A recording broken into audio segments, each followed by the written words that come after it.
Tapi dari semua itu kita lupa, Yang paling sukses Eko Setiawan dong ya. Oh iya. Iya dong, Asprof yang paling sukses. Iya, Ini 2. DKI timnya 2. Udah 2. Jabar nggak ada loh yang lolos. Jabar, oh iya. Jabar nggak ada. Bahkan sebelum itu juaranya mundur karena nggak ada ini.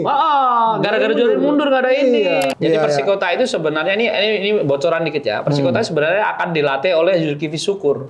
Oh, jadinya Zulkifli ke situ. Tapi Zulkifli katanya siapa pelatih U23? Gerard Van den Bosch. Menginginkan Zulkifli jadi asistennya. Ya, buktikan omong saya benar atau enggak ya, asistennya Zulkifli apa bukan. Liga 2 makin hangat. Makin hangat mulai. Ini peperangan 2 manajemen. Iya. Di klub Papua. Iya. Pindah tiba-tiba. Iya, betul. Jadi Owen Rahadian, Pak Owen Rahadian yang tadinya pemilik salah satu komisaris di SBS dia, tiba-tiba langsung muter balik arah ke Persipura. Iya. Jadi manajer jadinya. Manajer dan direktur. Ada tim baru namanya Sumsel United. Oke. Dan kabarnya membeli Persikas Subang.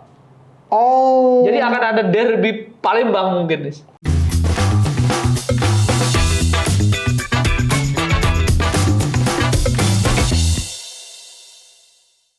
Balik lagi di Discord diskusi olahraga bareng Rais dan juga Esther Resto. Yes. Wih, ASEAN 11 gila benar. Menyambut MU. Hai. Oke, kita nggak akan ngomong MU saat ini, tapi kita tetap akan membahas sepak bola nasional yang sudah resmi selesai dengan terakhir itu final Liga 4 ya. Liga 4. Liga 4 itu terakhir kemarin Selasa tanggal piro ya? 27 Mei. Ya. 27 Mei dan di final itu Persika Karanganyar lawan Tribrata Rafflesia, klub institusi Polri ya. Polda Bengkulu. Tapi Polda Bengkulu dan mereka berhasil menjadi juara Liga 4 musim ini plus lolos otomatis ke Liga Nusantara. Liga Nusantara. Tapi sebenarnya yang masuk 8 besar sudah lolos semua.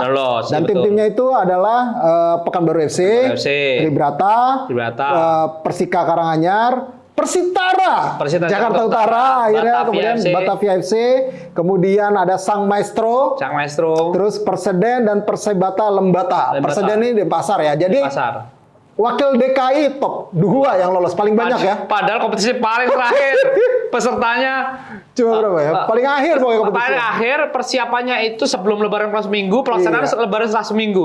Jadi cuma efektif itu hanya 14 hari kompetisi. Menghasilkan 2 yang promosi loh. Gokil. Walaupun memang kalau Batavia persiapannya lama. Iya, Batavia emang Kalau Persitara itu persiapannya nggak nyampe sebulan. Iya, gokil ya. Iya. Emang agak lain Jakarta ini. Tapi yang pasti ini membuktikan bahwa eksistensi klub-klub di daerah Sumatera, kemudian di Denpasar, bahkan sampai NTT, ini berarti sudah mulai merata. Betul. Di amatir ya, di level amatir ya. Tapi dari semua itu kita lupa, Yang paling sukses Eko Setiawan dong ya. Oh iya. Iya dong, Asprof yang paling sukses. Iya, ini 2. DKI timnya 2. Udah 2. Jabar nggak ada loh yang lolos. Jabar, oh iya. Jabar nggak ada. Bahkan sebelum itu juaranya mundur karena nggak ada ini. Gara-gara juara mundur nggak ada ini, gitu. Benar. Cimahi Putra, ada Cimahi United. Gantinya Cimahi United. Terus beberapa tim Persipasi juga gagal gitu. Jadi Jawa Barat itu sebenarnya peluang sebenarnya kalau ngomong jam terbang itu kan banyak. Timnya banyak dan cukup kompetitif, tapi ternyata di level nasional mereka tidak maksimal gitu atau gagal. Tapi ya seperti itu jalannya gitu. Iya, dan itu ya salut lah ya, maksudnya tim-tim ini akhirnya bisa keluar dari hutan rimba yang begitu luas. Liga 4 ini kan luas ya. Luas banget dari dia tingkat Askap dulu mungkin ya, atau ada tingkat Asprof. Bawah lah. Ya, bawah, terus akhirnya diadu di level nasional dan akhirnya ya ini 8 tim yang lolos. 64 tim lagi level nasional. Jadi nggak main-main loh, berat loh. Perjuangan ke Liga Nusantara ini. Berat juga, ini juga walaupun berat. tidak sebesar Liga 1 tapi berat. Iya, tetap berat. Karena sponsor juga nggak sebanyak Liga 1, Liga 2 gitu. Yang pasti kan dengan kemenangan ini kan mewujudkan beberapa tim yang memang dari awal serius ternyata juga tidak maksimal, gagal. Persewangi contohnya. Persewangi gagal, Persibat Batang yang sudah maksimal tapi juga tidak gagal. Persemi Boyolali juga seperti itu. Dan Persika Karanganyar ini dalam target tragisnya di regional runner up, di nasional juga runner up.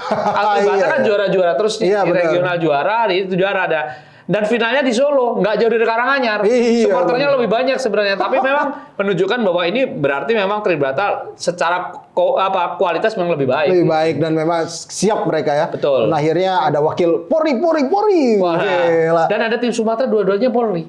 Liga 1 iya. Bayangkara, Liga 3-nya Tribrata. Betul, itu dia kita tunggu nanti kiprah-kiprah dari tim-tim yang baru ini. Tapi memang yang Liga 3 ini yang baru bersiap sejauh ini ada Persikota ya. Persikota. Jadi Persikota itu sebenarnya ini bocoran dikit ya. Persikota sebenarnya akan dilatih oleh Zulkifli Syukur.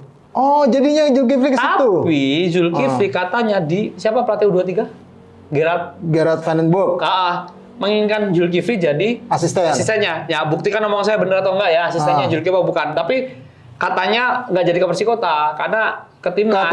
Tapi ini belum pasti ya, baru-baru kabar angin. Semoga informasi dari saya benar ya. Tapi Zulkifli salah satu pelatih muda yang diminati oleh PSSI. Gitu. Oh, oke, kita tunggu nih nanti. Karena kemarin dia memang salah satu yang diinterview. Ya, Zulkifli terus beberapa pelatih lainnya yang nasional memang diinterview untuk asisten waktu itu pencarian asisten pelatih. Betul. Dan sekarang asisten pelatih lokalnya belum ada kan? Belum ada. Ada yang untuk di senior ya. Yang untuk di senior belum ada, cuma si coach Sofi Imam aja pelatih fisik yang asistennya si Quintin siapa sih? Jacobs itulah. Pokoknya itulah. Namanya nggak susah. Tapi yang pasti memang kita berharap kalau memang dia dipercaya di timnas ini lonjakan karir yang bagus buat coach Zulkifli Syukur. Iya, yang pasti dia itu salah satu pemain. Kita merasa tua dong, Is ya. Kita liputan dia 2010. Iya, benar. Terus sekarang jadi pelatih. Ustomi udah jadi pelatih. Taufik Kasur udah jadi pelatih. Arif Siono udah jadi pelatih. Wah, kita menua bersama mereka berarti. Tapi kita tunggu aja nih pelatih-pelatih muda seperti ini memang harus dikerek harus dikatrol, dan kalau langsung ke timnas pasti akan lebih oke buat mereka secara mengasah keilmuan, juga pengalaman juga pasti akan lebih baik ya. Iya, dan Zulkifli kalau kita ingat dulu itu salah satu pemain di kelas 2006 ya. Iya, yang Asian Games di Belanda. Volendam. Dia itu salah satu pemain dengan VO2 max tertinggi bersama Indra Ridwan waktu itu. Ini kalau jadi dari pengalaman dia dia kan fullback ya, dia fullback. Ini bisa bisa menularkan ilmunya itu kepada junior ya, untuk etos kerja lah. Karena kan dia membuktikan ketika jadi pemain dia cukup baik sebagai pemain, dan masa bermainnya juga cukup lumayan panjang. Terakhir dia di Makassar kan ya, sekitar 4-5 tahun yang lalu. Jadi setelah itu dia terjun ke pelatih, sempat membawa tim di Aceh kan, tim PON. Iya, PON Aceh. Sulteng kalau nggak salah ya. Sulteng apa Sultra ya? Apa aja dua. Terus dia ke Lamongan. Iya, betul. Ke Lamongan, dan artinya dia sudah mulai tertempa sebagai pelatih kepala dengan lisensi A gitu. Oke, itu dia tadi kita doakan yang terbaik untuk Coach Zulkifli Syukur dan juga pelatih-pelatih lokal Indonesia lainnya. Yang pasti memang tadi Liga 3 udah ada bocorannya dikit, udah pengen trial Persikota ya. 2-7 Juni. Yang kata tadi siapa pelatihnya? Tadi Zulkifli ya. Kalau nggak dia siapa ya alternatif?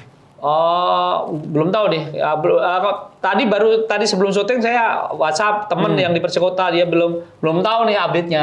Oke, tapi yang pasti Liga 2 makin hangat. Mulai. Ini peperangan dua manajemen. Iya. Di klub Papua. Iya. Pindah tiba-tiba. Iya, betul. Jadi Owen Rahadian, Pak Owen Rahadian yang tadinya pemilik salah satu komisaris di PSBS dia, tiba-tiba langsung muter balik arah ke Persipura. Iya. Jadi manajer jadinya. Manajer dan direktur. Direktur Persipura. Direktur Persipura, manajer, dan sudah ketemu kan kemarin ada semacam seremonial meeting final meeting gitu bersama Pak Rudi Maswi, Pak BTM, Ben Tomimano sebagai ketua umum, dan ini sepertinya akan menjadi langkah yang lebih baik dari Persipura. Iya, karena kalau beberapa musim terakhir Persipura tuh selalu seminggu sebelum itu belum ada kabar loh. Iya, walaupun sebenarnya pemainnya latihan bareng. Tapi secara resmi musim lalu aja mereka ada seminggu persiapan. Resmi. Dan musim ini juga sudah dikumpulkan, dan Ricardo Salampesi sebagai pelatih dan juga Boas sebagai kapten mengatakan bahwa kalau mau serius memang harus dari bulan Juni persiapan TC. TC harus dimulai bulan Juni, dan gue nggak menyepah lah, masih muda. Bang Owen ini bukan Owen Hagrif ya, ini Owen Rahadian. Owen Nusatuna. Ini dia mengatakan bahwa siap membantu persiapan dengan maksimal. Termasuk kemarin sudah dicek tempat yang dibuka latihan untuk Persipura. Terus ada omongan dari Zulkifli memang harus siap dengan minimal menyeleksi pemain lokal dulu. Kok Zulkifli? Ricardo seangkatan sih. Ricardo menyeleksi pemain lokal dulu dan Boas mengatakan bahwa ini kemungkinan menjadi musim terakhirnya dan dia ingin membawa Persipura kembali ke Liga 1. Oh, oke. Ini bakal jadi pembuktian Boas ya. Iya. Oke, ini dia kita tunggu bakal seperti apa Persipura karena kita menantikan banget Persipura kembali ya ke Liga 1 karena mereka salah satu pemegang gelar terbanyak di era Liga Indonesia. Betul. Bahkan masih terbanyak ya? 4 ya. Si ISC 2016 nggak dihitung ya? Dihitung, karena itu kompetisi non resmi, turnamen jangka panjang. Ya dengan sama dengan Persib. Iya, 4 lah pokoknya. 4 dia sudah 4. Jadi memang ya kita berharap Persipura bisa naik, PSBS pun tetap bisa konsisten di atas. Jadi menarik ada 2 tim Papua lagi sejak sudah sekian lama ya kalau misalnya nanti ada di kasta teratas ya. Kita sempat melihat di ESL itu ada Persiwa dan Persipura, kemudian Persidafon. Ada 4. Ada 4. Persidafon, Persipura, Persiwa, satu lagi Persiram. Oh ya, Persiram Raja Ampat. Jadi terus jersinya itu lucu-lucu. Yang satu AC Milan, belang merah putih. Yang satu Inter. Persiram tuh Inter. Juventus yang Davonsoro. Wamena yang hijau. Jadi belang-belang semua. Ini menarik sebenarnya di era itu ya. Gitu. Iya memang ya kita tunggu aja nanti bakal seperti apa untuk di Liga 2 karena Persela juga udah mulai nih. Yes. Seleksi pemain ya. Persela yang terbaru di tanggal 27 Mei mendatangkan Hendro Siswanto, pemain yang sebenarnya sempat di Persela juga dan dia terakhir kan lama di Borneo ya. Dan Arema. Dia kembali ke Lamongan si Hendro Siswanto ini pemain pertama yang diperkenalkan pelatih Aji Santoso dan mereka juga seleksi tanggal 23 sampai 25 seleksi. Tanggal 23 khusus pemain lokal, tanggal 24 25 itu pemain luar daerah. Yang seleksi di Lamongan gitu. Itu Coach Aji sudah turun di situ. Jadi persiapan sudah sejak dini walaupun musim depan mereka sampai sekarang masih dihukum tanpa penonton 1 musim. Oh iya betul. Efek yang terakhir ya itu. Tapi semoga hukuman itu bisa dikurangi lah biar penonton karena stadionnya baru. Iya, stadion baru Surajaya, stadion baru. 1 musim tanpa penonton. Iya, makanya padahal targetnya selalu pengen promosi loh Persela. Promosi 3 musim terakhir saya pengen promosi kan gitu. Tapi ya ternyata gagal maksimal gitu. Dan musim ini sepertinya mereka bersiap lebih awal dengan pelatih yang cukup berpengalaman Aji Santoso ini juga penting banget ini bagi Laskar Joko Tingkir ini. Betul. Nah, terus Sriwijaya juga seperti itu ya persiapan dengan tim EPA-nya ya. Kalau Sriwijaya ini dari awal Alexander Rusli ya, bosnya yang baru ini katanya sudah akan memulai persiapan, tetapi karena musim depan itu Liga 2 harus punya tim EPA, mereka mempersiapkan EPA dulu. Selanjutnya di bulan Juni katanya tim senior akan dimulai diikat lagi nih. Nah, ini yang penting siapa pelatihnya? Nah, jangan-jangan Coach RD balik. Iya ya, bisa jadi. Kalau memang sehat, tidak seperti yang sebelum-sebelumnya bisa jadi. Karena Coach RD ini kan pelatih yang cukup membumi di Sriwijaya. Iya, gitu. Benar. Jadi ini penting buat pendukung Sriwijaya dan kabarnya memang role model pengelolaannya Sriwijaya ini ke Persib. Kan musim lalu sempat dibantu Persib itu mau nganom segala macam itu kan. Jadi katanya role model pengelolaannya Sriwijaya ini seperti Persib Bandung gitu katanya. Sekarang? Ya, tapi yang menarik lagi satu lagi. Ada tim baru namanya Sumsel United. Oke. Dan kabarnya membeli Persikas Subang. Oh. Jadi akan ada derby Palembang mungkin. Oke, di Liga 2 ya. Liga 2. Persikas tapi Persikas berarti udah enggak itu. Enggak tahu nih pokoknya. Persikas bukan degradasi ya kemarin? Enggak degradasi, aman mereka. Terakhir selamat ya. Iya benar menang ya. Jadi Persikas ini katanya nih ya, ini saya belum bisa memastikan tapi selentingan yang kuat dan gosip biasanya ya mendekati bener lah gitu-gitulah. Itu akan dibeli Sumsel United. Nah, Sumsel United ini nanti pindah dong berarti nggak ada lagi Persikas Subang. Bisa jadi. Dan Sumsel United ini kabarnya salah satu pejabat pemerintah di sana. Jadi balik lagi nih. Dulu Sriwijaya juga gitu. Iya. Semoga nih pejabat kan nggak cuma 5 tahunan gitu. Nanti 3 tahun pejabat yang nggak kepilih lagi, timnya kacau lagi. Ya itu sih yang agak-agak riskan ya sebenarnya kalau misalkan. Tapi ya kita doain yang terbaik. Tapi yang pasti memang berharap ya jangan sampai kejadian lagi seperti Sriwijaya FC-nya. Iya. Karena kalau udah nggak diurus sama yang pejabat daerahnya, benar-benar kelimpungan tuh Sriwijaya. Banyak utang segala macam, gitu, main nggak dibayar, kasihan gitu. Iya, itulah Sriwijaya. Tapi yang menarik lagi adalah Tornado FC Kendal. Ngeri, udah pasti di Kendal nih Tornado FC yang tadinya Lampung ya, Sumatera. Bukan, Riau. Oh Riau. Riau terus akhirnya memastikan karena bosnya memang orang sana kayak. Dan akhirnya Tornado FC Kendal ini bakal jadi ancaman PSIS nggak ya di Liga 2? Ini akan jadi derby Gunung Pati. Jadi Gunung Pati itu perbatasan antara Semarang dan Kendal. jadi ini menarik sekali adalah mantan bosnya PSIS yang rekanannya Pak Yoyo itu adalah pemegang Tornado FC Kendal ini. Jadi dikasih nama Kendal biar kedaerahan gitu dan sudah menunjuk Stephen Katjes sebagai pelatih dan kita tahu sebenarnya Stephen Katjes ini pelatih yang cukup cukup banyak. Tapi tim-timnya kemarin degradasi Nusantara United. Dia sebenarnya pelatih waktu bareng Persikap Kabupaten Bandung 3 musim yang lalu atau 2 musim yang lalu cukup baik. Iya. Dengan pemain yang dipersiapkan lama dan pemain itu mantan pemain PON di Jawa Timur ya. Tapi kita lihat Kendal seperti apa. Karena Kendal ini siap belanja banyak. Jangan nih. Hari Nur Yulianto, Bagus Nirwanto pulang. Hari Nur kan di Malut nih. Malut ya. Kemungkinan tidak diperpanjang. Kemungkinan. Bagus Nirwanto kabarnya udah pamitan. Ini bisa diangkut nih ke Kendal nih. Bisa jadi nih. Iya. Ini pemain yang masih produktif nih. Iya, benar. Iya, masih produktif. Dan kalau derby lawan Semarang, wah seru banget nih. Iya, Hari Nur kan juga ex-PSIS ya. Ex-PSIS.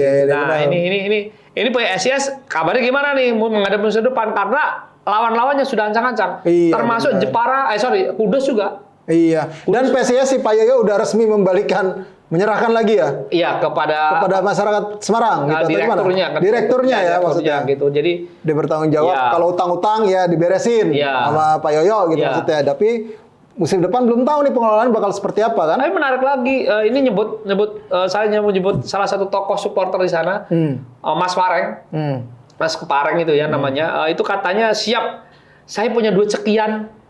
Udahlah buat PSIS. Ayo kita. Jadi mau gotong royong gitu. Dia inisiasi beliau. Ini menarik juga nih. Karena Semarang memang satu musim terakhir ini bermasalah dan supporternya itu sakit jengkelnya mungkin ya dengan pengelolaan tim seperti itu. Tapi ini kita tunggu nih bagaimana PSIS. Tapi yang pasti tetangga lu mengerikan ini Kendal. Iya, gitu. Benar-benar ya. Ini kita tunggu nih PSIS turun ke Liga 2. Apakah bisa bangkit cepat kayak Bayangkara yang langsung promosi lagi atau enggak ya kita tunggu aja nih nanti perjuangannya bakal seperti apa PSIS Semarang di Liga 2 musim depan. Oke, udah kita bahas semua. Buat teman-teman yang punya info-info terbaru terkait dengan Liga 2 silahkan disampaikan di kolom komentar. Terus jangan lupa untuk follow sosial media dari Skor Indonesia baik itu di X, Instagram, TikTok maupun di Facebook. Kita juga masih ada di mana ya? Noise. Dan yang pasti hangatnya Liga 2, hangatnya persiapan tim termasuk walaupun kompetisi libur tapi bursa tetap ramai. Termasuk bursa sepak bola di luar negeri. Kabarnya Lamine Yamal diincer Persebaya gitu kan mungkin ya. Itu ramai. Itu semua ada di skor.id. Oke, dan mungkin gue Resatan. Resto. Sampai jumpa lagi.